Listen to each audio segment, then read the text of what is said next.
Hello and welcome to the 21st edition of Exploring Enterprise, the podcast series from the Enterprise Research Centre.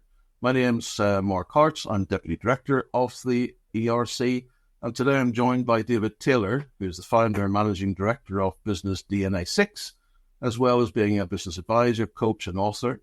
And joining David today is Jodi Fair, who's a Programme Manager at Solent Business and Skills Solutions, a free business support service on the South Coast.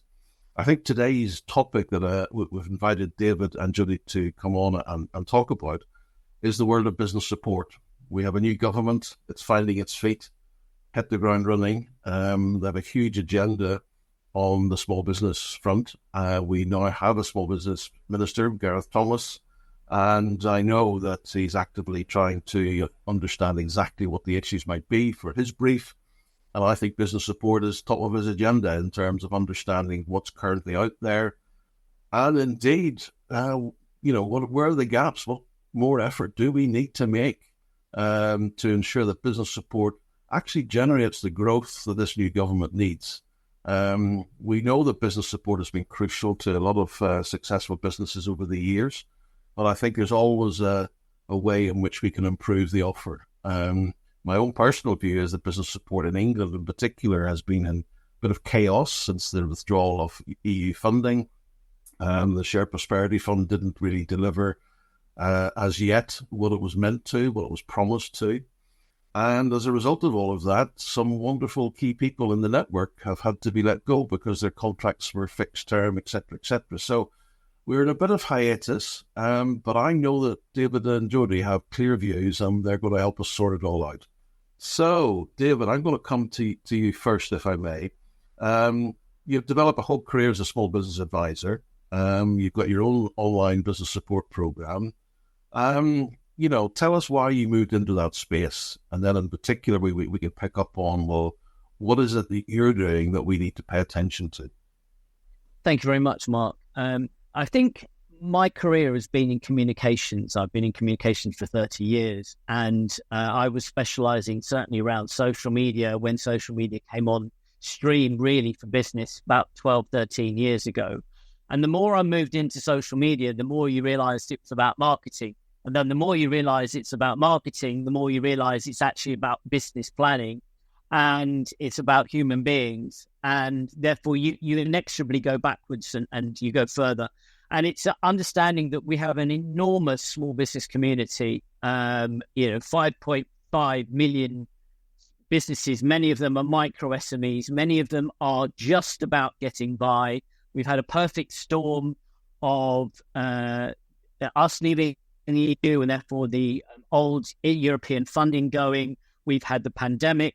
We've got the twin challenges, I guess, of artificial intelligence, but at the same time, a new generation coming through who think, act, and learn entirely differently. And so the business environment now is very, very challenging, even for established businesses, let alone startups. And at that time, you would think that the government would step in and say, we need to have a proper strategy, an approach to small business in the UK, because we see this as essentially an enormous part of our economy. Yet we're not really seeing anything. And as you rightly say, the Labour government have come in, hit the ground running. I'm sure they've got a huge amount of ideas. I didn't really see much in the King's speech, I have to say, about business support per se. My feeling, and Mark, I would agree with you, I think that they are just trying to listen, learn and understand what have we got. So I understand, obviously, that the last administration, they put a lot of the onus on local authorities to start delivering what the old LEPs and the growth hubs were doing. But we know full well that many of those local authorities are maybe having to file for bankruptcy. So giving someone who's going to go bankrupt the role to look after small businesses might be somewhat problematic, and we're not really seeing the funding coming through. So I guess what I'm saying is that we have a vital part of our economy which really needs support. And dare I say it, Mark, also, I would say that in the past, too much emphasis has been given to what I would call the shiny businesses, the growth businesses, the entrepreneurs who are going to set the world on fire and export around the world. Yet no one's really cared about the mainstay of our population, which is our plumbers, our builders, our self-employed, our sole practitioners, who are just trying to make ends meet. And they are the ones who I think particularly need support. Okay, thanks for that, David. I think I wrote a recent blog, and my final plea is that we all went to the polls on the 4th of July about micro businesses. That's not, it's micro and small and medium enterprises. It's the 1, 2, 3 employee businesses which are really important. So I do share your views on that front. I think it's a question of support across the whole range of small businesses that we've got. Jodi, I'm going to come to you now. I mean, you're sitting there. You've been in this space a long time as well. You're on the South Coast, but I want to hear exactly, what it is from your perspective in terms of, what's needed as we think about not tearing up what we've got, but actually really leaning into what works and what we need more of, identifying the gaps. So over to you, Jodi. Help us fix this. Thank you, Mark. Magic wand's not included, unfortunately. But I think, as David's rightly said, I don't think there is one size fits all. There isn't one solution that can be rolled out up and down the country that would resolve this. But what I think it's really important is that we have reliable, accessible advice for all size businesses. And David made a point about local authorities, but I was recently with some businesses that had started up in the last 24 months. And one of the things that they really struggled with is accessing advice that they trusted.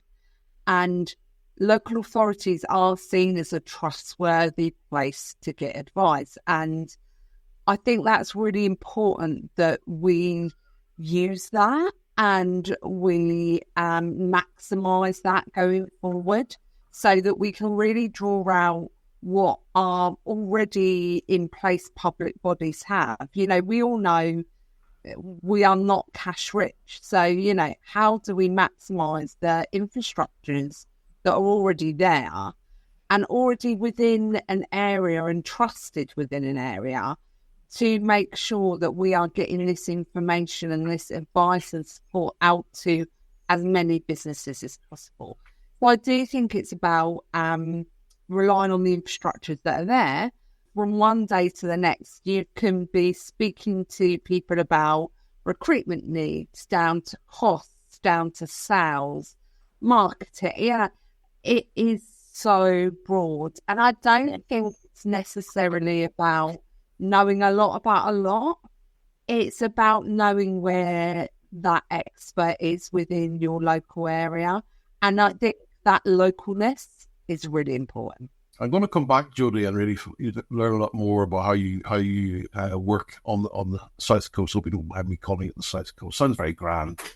I know it's not the Côte d'Azur, but it's the best we can offer in the UK. Look, I mean, on that point about trust, I think it's really, really valuable.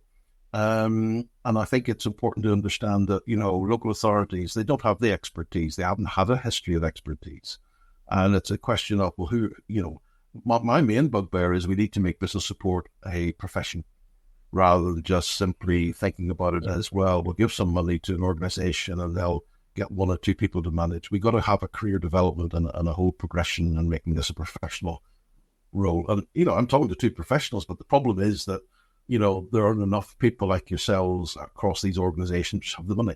The point I would make about trust, though, I mean, my colleague at Aston Business School, Paula Whitehouse, she actually designed, curated, and helped the department deliver a new program, Help to Grow Management Essentials. And you sort of think, well, is that the trusted route to market whereby, it's work developed by business schools, funded by government, and it's free, and it's available to any business in the country? 17 6-minute videos. Would that cover your trust issue? The point is that that's the best kept secret as far as I'm concerned. This is one of Hollenrijk's last acts as a small business minister. But, I don't know many people have heard about it, don't know many people who's accessing it. But would that address your trust point, Jodi? Mark, I think it goes back to exactly what you said. Although I do believe the universities are a trusted source of information, they're also the best kept secret. And the majority of businesses won't find their way there naturally, especially if they've had no experience with the higher education system. So for me, it's about how do we get that amazing content, those really good programs out of, these institutions and down into the people that really need them. Well, I worked with the late Lord Young designing the Small Business Charter over 10 years ago, and we now have 67 business schools who are, been accredited with the charter status, who are, experts in delivery. But you're right. I mean, any small business owner in Birmingham would not think, I must walk along to the Aston campus and see what's going on and how they can help. So there's an issue there. David, I'm going to come back to you because, you've been developing curriculum. So I want to probe at exactly what it is that your curriculum does to help businesses engage. One of the top 3 things that you have in your curriculum that really you've identified as the key topics that businesses need to get their heads around. So I'm going to answer that, but I'm going to slightly go back on the earlier point, Mark, which is about the trust and the access and the knowledge. I think one of the things that I spearheaded working down in Southampton was that I actually went into the mosques and I spoke at Friday prayers. And then we did a pop-up business clinic within one of the mosques. And essentially, it's grassroots. Now, to answer the later question is what am I doing in the curriculum? By doing things like that and by speaking to hundreds and hundreds of businesses, particularly over the pandemic, what's increasingly clear is that businesses don't have the basic raw materials and knowledge to run a business. So, do they understand finance? No. Do they understand where their strengths and weaknesses lie as a human being? No. Do they really understand business marketing? No. Do they understand use of data? Not really. So we've got all these people being told, you can go out, very Boris Johnson, go out and start up a business. It'll be absolutely wonderful. Anyone can do it. Yes, anyone can do it. And then they'll fall on their face and then they'll lose huge amounts of money and they may lose their marriage and they may lose their house and it will be a complete disaster because they've been told to go off. What I really think, Mark, is, and I think your point is very well made, that it should be a profession, business support. But if you've got a profession, if business support was teaching, and what you're saying is essentially we need professionally trained teachers. Now, teachers don't just teach whatever they feel like. Teachers need to adhere to a set down national curriculum, and the national curriculum looks at the key areas within a child's learning. Why don't we do the same with a business? So rather than a business saying, hello, I want to use TikTok, and someone saying, oh, my daughter knows how to use TikTok, that's of no use to anyone. What that business needs to do is, are you able to use TikTok? Is TikTok right for you or your business? Well, how is your business supported? Do you have the finances? So I do think it's been way too piecemeal. I think also that we've had a paucity of very good advisors. And it's interesting, Jodi and I know each other very well. We come from very different backgrounds, but we are essentially providing the same sort of thing. So Jodi's also run her own business. Jodi's certainly understood apprenticeships and local authority area. I've come from comms. So the routes in to business support are many and they're varied. But I do think now, because everything is so complex, because there are so many snake oil salesmen, there are so many people bombarding you with knowledge, that if you don't have a structure, a simple format which people can adhere to, then you're going to have this very, very difficult situation which we're in now, where people can't see the wood for the trees. There's so much support. Well, there is a lot of support out there, and it is very fragmented, obviously. But I think we keep coming back to this issue about trust. How do we get into the right networks of business support So, before I come back to Jodi, your online business support, how does it work? People sign up, they access. Is it just asynchronous? They can just download what they need, or how does it work? Tell me a bit more. I think for me, we have several front doors, and whether that be through our local authorities, whether that be through our website, whether that be through a referral from another agency, all of which are absolutely valid front doors. I think for me is when I was setting up my own business, I was a relatively young woman. I didn't feel that there was anywhere that was right for me. And I didn't necessarily want someone telling me what to do. And I didn't necessarily want someone that was very formal. And certainly within our organisation, we're not going to be everything to everyone. And I think it's fine to know that as a business advisor. But what you do need to be is that sounding board, that business friend, which, it's not a mentor. It's not a coach. It's just someone to say, oh, do you know what? You need some help with your finances. We know a really good local accountant that will give you some free risk support and move you forward. I get that, Jodi. Sorry, I'm just going to jump in there because how do you get into those networks, though, that you can have someone who will say to you, Jodi, you need to go and talk to David because David will bring that solution. So there's a lot of businesses that are just operating on their own. They're in their little bubble. They're struggling. They're doing well, whatever. And how do they find Jodi and David? Yeah, super hard, Mark. And I think the reality is I don't think we've got it cracked. Being absolutely honest with you, I regularly speak to my team and go, right, we're probably accessing 30 to 40% of businesses in the area that we cover. That's what the other 60% either don't know we're there. And we attend the networking events. But what we're starting to do is going back to probably more traditional ways of marketing, Mark. So we are rocking up at the business parks and putting leaflets through doors. We are going down the local shopping streets and dropping flyers into retail establishments. We are making sure that our businesses are talking to other businesses. So, we are bring a friend events and things like that. So it is, unfortunately, we still rely on word of mouth and, partners. But I think one of the things that's really key is that all of your key stakeholders, so I'm talking your local authorities, your Public Health England, other local accountants, website developers, things like that. You build, as a business support organisation, that network. If you build that network, then people come at you from various different front doors. I noticed you haven't mentioned the local chamber. And the chamber. And the FSB, sorry. Yeah, that's a mission rather than deliberate. Okay, that's fine, Jodi. I just wanted to make sure because I sometimes hear great stories about the chamber and the FSB and the regional spread and across the UK. And sometimes I find the opposite, but let's just leave that hanging for a moment.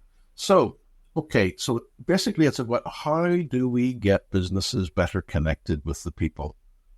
That's really important. So, David, you're talking about a national curriculum. So, and you're also talking about, I want to know how people get access to your online platform. So, going back on what we're saying is that there needs to be this trust, and there needs to be, and I think what Jodi's been very good at with SBSS is creating a very strong brand, and in a sense. In the same way as she said that she's going back on traditional marketing techniques, we are really going back to Business Link, essentially. Business Link, as you well know, Mark, you're probably the one of the best people in the country to talk about Business Link, so I won't bore you too much with something you were terribly part of. However, Business Link was a known brand, and if you set up a business in the early noughties, and he said, "Oh, I'm set up visit. Oh, go to Business Link." Business Link was everywhere. It was a brand; everyone understood it, and that's exactly what Jodi is essentially doing down in Southampton, Portsmouth, and that wider Solent area. So, in terms of the access, it has to be grassroots, and I think going on my background in comms, we are almost coming to a post-social media age now, where social media is almost irrelevant in many ways for business development, certainly with micro SMEs. And in terms of what we do, we're just trying to create different pathways. And I think Jodi alluded to the fact that there are lots of different shop fronts which people can enter through. So whether we work with partners, whether we are standalone, whether we deliver online, it's about trying to reach out to this hard to reach community. I mean, we talked about FSB a second ago. I was actually on the senior management team at FSB, so I was within the organisation for a number of years.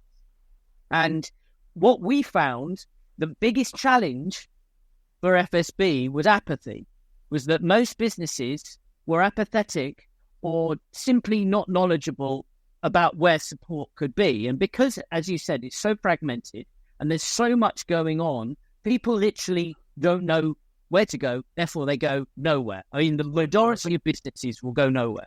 But I think, you all are quite clear about trust, and I think you picked up another word, which is about brand. I mean, just for full transparency for those listening to this, what David meant was I evaluated Business Link 2 or 3 times in the early noughties, so I know that it actually worked.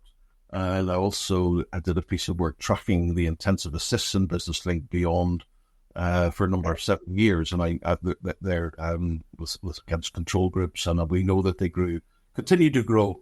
But no one was listening as the coalition government decided to close RDAs, run down Business Link, and that was the end of all of that. I'm not saying Business Link with its 40-odd operators was the ideal solution, because we know, again, like any business support, there's pros and cons.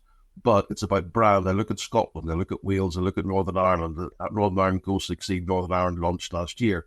Brand delivered by enterprise agencies across the whole of that particular part of the UK.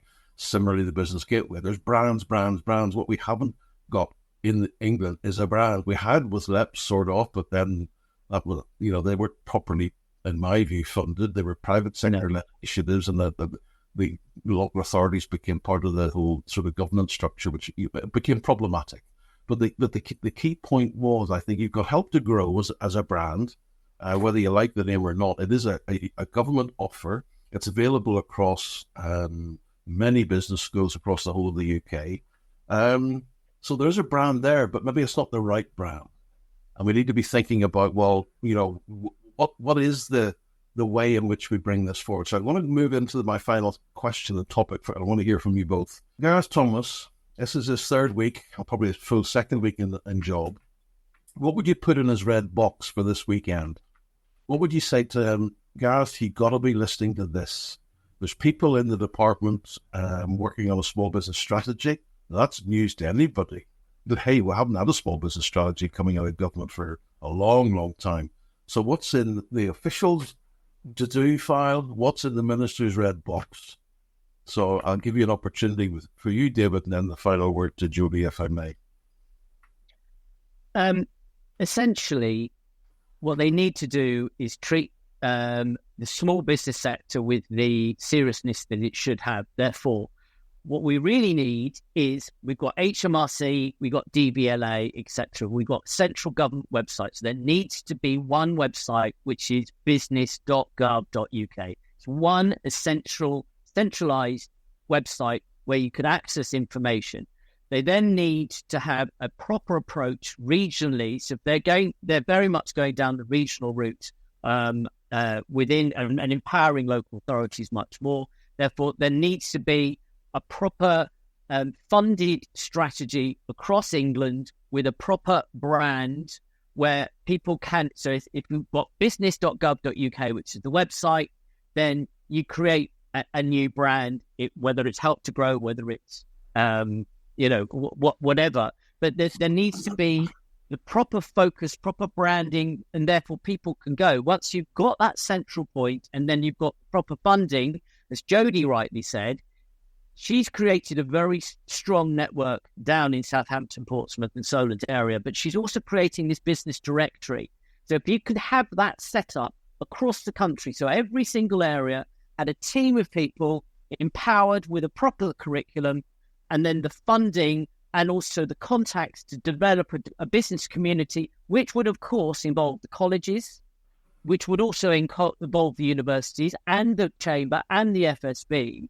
And then everyone is working to the same agenda, the same brand, and therefore that will attract the investment, the knowledge, and the support that we need.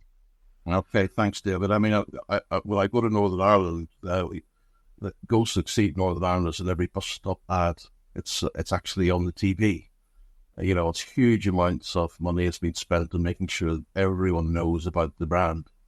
I don't see that in England. I never had it. And it's interesting because it's all the same taxpayers' money that's paying for this. So I'll leave that point hanging. I'll give Jodi the last word here. And I think I'd echo exactly what David said and probably just emphasise the funding element of it.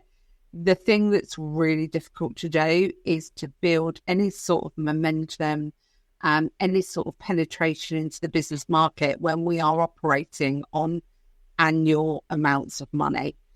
Unless we've got some sort of 5-year settlement, then we will continue to see piecemeal projects, ideas, initiatives, and we will never build the momentum we need to truly support business growth within England. I think, Jodi, that's a wonderful point to make as we come to the end of this conversation between us all. It does need commitment. I think in the current spending round, which obviously the new government is trying to get its head around what they can and cannot afford. Nevertheless, I think your point is well made. And many of us, including yourselves, have been making that point over many, many years. Fund this over a cycle, get the right people in, give people a job for 5 years. Permanent jobs will make this work.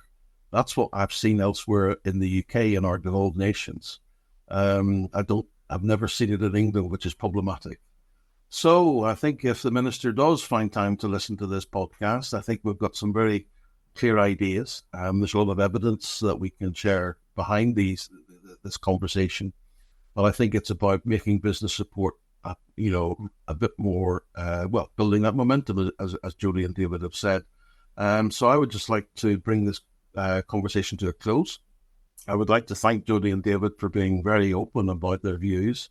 Thank you too for listening to this podcast. If you've enjoyed it, and I hope you have, and you want to know more about the ERC's work, please visit our website. And I'm going to do the usual, www.enterpriseresearch.ac.uk. Thanks for listening.